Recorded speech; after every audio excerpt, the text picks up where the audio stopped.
CRCL stock analysis and CRCL stock prediction. In this 1 minute video, I'm going to show you exactly what I'm going to do in trade for 14th of July and onwards. So this is next week.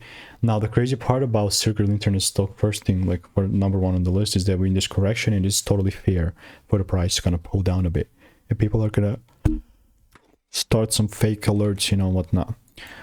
Here, I mean, this pull down is totally, again, normal.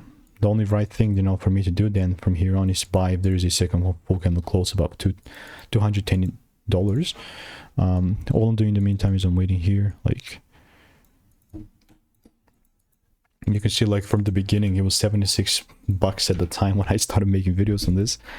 Obviously not gonna. I'm not even exaggerating. You can see 76 bucks a month ago. It's the beginning of June.